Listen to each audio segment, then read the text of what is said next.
एक बार फिर से सभी को जय हिंद, राम राम, नमस्कार साथियों। कैसे हैं आप सभी? अगर आप लोगों का भी सपना है बदन पे वर्दी का, तो साथियों इस वीडियो में आप बिल्कुल सही जगह आए हैं। देखो, प्लस टू के बाद में बच्चों का जिनको, बहुत से बच्चों को पता होता है, बहुत से को नहीं पता होता है, जिनका सपना होता है कि मुझे वर्दी वाली जॉब चाहिए। और विशेषकर अगर बात करें मिलिट्री के बाद पैरा मिलिट्री की, तो पैरा मिलिट्री अर्धसैनिक बल के अंदर आप प्लस टू के बाद में कौन कौन से पोस्ट से, किस रैंक से आप भर्ती हो सकते हैं, वैकेंसी आती रहती हैं। आप किस किस के लिए एलिजिबल हैं प्लस टू के बाद में, क्या आपके पास सब्जेक्ट है, कौन से सब्जेक्ट से आप किस में जा सकते हैं। देखो, अगर आपको 10th के बाद में मिलिट्री या फिर पैरा मिलिट्री ज्वाइन करनी है, उसका अलग से मैंने सेपरेट वीडियो बना रखे हैं। 12th के बाद में मिलिट्री के भी वीडियो बना रखे हैं, लेकिन इस वीडियो में 10+2 के बाद में पैरा मिलिट्री जितने अर्धसैनिक वाले हैं आपके, CRPF, CISF, BSF, ITBP, Assam rifle, SSB, जितने भी हैं, इन सभी में आप प्लस टू के बाद में कैसे ज्वाइन कर सकते हैं, क्या क्या वैकेंसी आती है। क्योंकि बहुत से बालकों को कुछ वैकेंसी, कुछ रैंक से, कुछ पद से, कुछ ट्रेड से ऐसी होती हैं जिनके बारे में पता भी नहीं होता कि ऐसी ऐसी भी वैकेंसी निकलती रहती हैं। देखो, बहुत सी ट्रेड ऐसी हैं जिनमें साइंस से कर सकते हैं अप्लाई, बहुत सी ऐसी हैं जिनमें आर्ट से। अलग अलग सब्जेक्ट के बारे में अलग अलग चीजें आपको बताते हैं। देखो, एक तो वैकेंसी निकलती है फायरमैन की। फायरमैन की पे लेवल 3 से स्टार्ट होती है, ये कांस्टेबल से होती है, बाकी हेड कांस्टेबल की भी है, असिस्टेंट सब इंस्पेक्टर की भी अलग अलग वैकेंसी है, अपन सभी के बारे में बात कर लेंगे।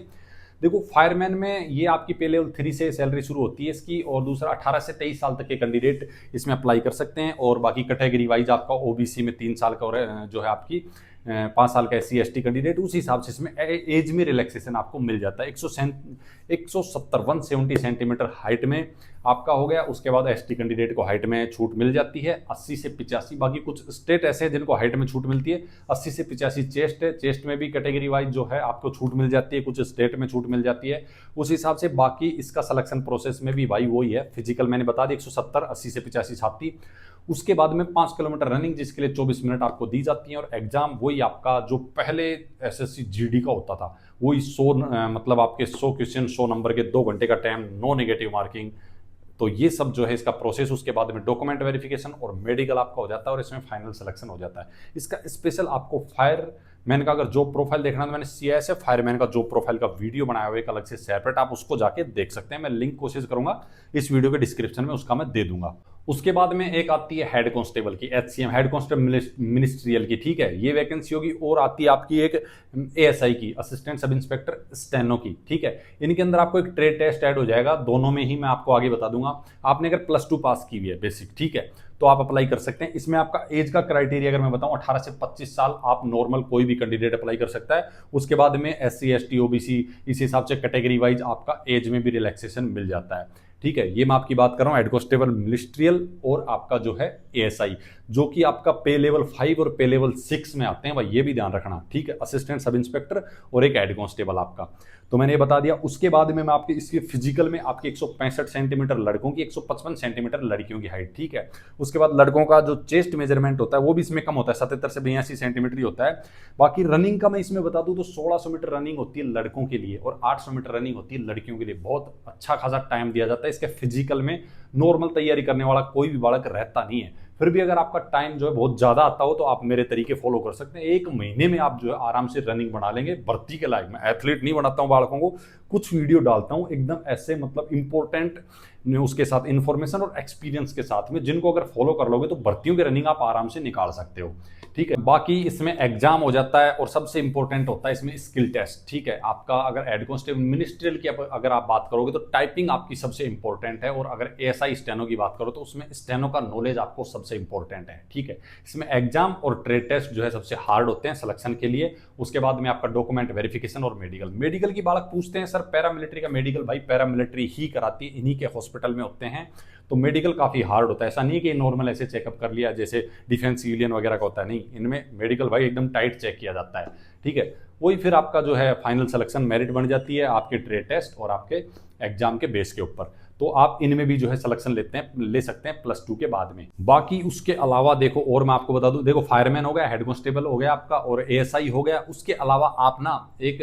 वैकेंसी निकलती है पैरामेडिकल स्टाफ की, जिसमें अगर आपने +2 सिर्फ साइंस से की है बेसिक, तो भी आप अप्लाई कर सकते हैं। या फिर आपने कोई जैसे डिग्री कर रखी है, लैब टेक्नीशियन का कर रखा, DMLT कर रखा है, या फिर आपने भाई एक्सरे का कोर्स है आपके पास में, या फिर आप फार्मा का कोर्स कर रखा है, आपने जिस हिसाब से पैरामेडिकल के अंदर आपने जो जो टेक्नीशियन हैं या फिर लैब असिस्टेंट वगैरह हैं, इनमें से किसी का भी अगर आपने कोर्स कर रखा है तो अलग से इनकी वैकेंसी निकलती रहती है। या फिर आपने बेसिक बायोलॉजी के साथ में +2 पास किए तो उसकी भी वैकेंसी पैरामेडिकल की भी निकलती रहती है। मैंने अभी बताया इनके मेडिकल कहाँ होते हैं, इनके खुद के हॉस्पिटल होते हैं, पैरामिलिट्री के तो उन्हीं में होते हैं, तो वहीं पे वैकेंसी निकलती है। और ये भी वर्दी वाली ही वैकेंसी है, इसमें आपको मतलब फाइट की नॉलेज के साथ साथ में सपोर्टिंग मतलब मेडिकल फैसिलिटी की भी नॉलेज आपको दी जाती है, ट्रेनिंग आपको दी जाती है। और जो ऑलरेडी डिप्लोमा वगैरह करके जाते हैं उनको डायरेक्ट जो है मतलब पोस्टिंग दे दी जाती है। पूरा क्राइटेरिया इसमें वही आपका फिजिकल भी होता है, ऐसा नहीं है कि इसमें फिजिकल नहीं होगा, फिजिकल भी होता है, आपका एग्जाम भी होता है, मेडिकल भी होता है, सारी चीज़ें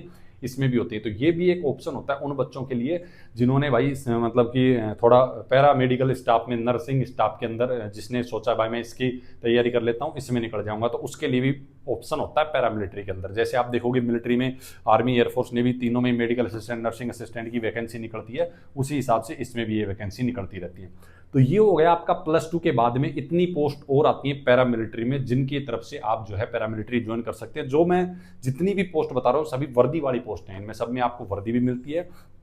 पे लेवल बता दिया लगभग बहुत से वीडियो में, जो प्रोफाइल और सैलरी वाले में कवर भी कर देता हूँ। पे लेवल 3 में कितनी सैलरी होती है, 4 में कितनी होती है, 5 में कितनी होती है भाई, ठीक है। उसके बाद में साथियों आपका आ जाता है भाई ग्रेजुएशन से। तो ग्रेजुएशन से तो यार बहुत सी पोस्ट हैं, ठीक है, मतलब बहुत सी क्या, जो इंपॉर्टेंट पोस्ट जिनको बोल सकते हैं, जैसे SI से स्टार्ट हो जाता है सब इंस्पेक्टर से, जिसकी SSC के थ्रू वैकेंसी निकलती है, SSC CPO-SI करके, ठीक है।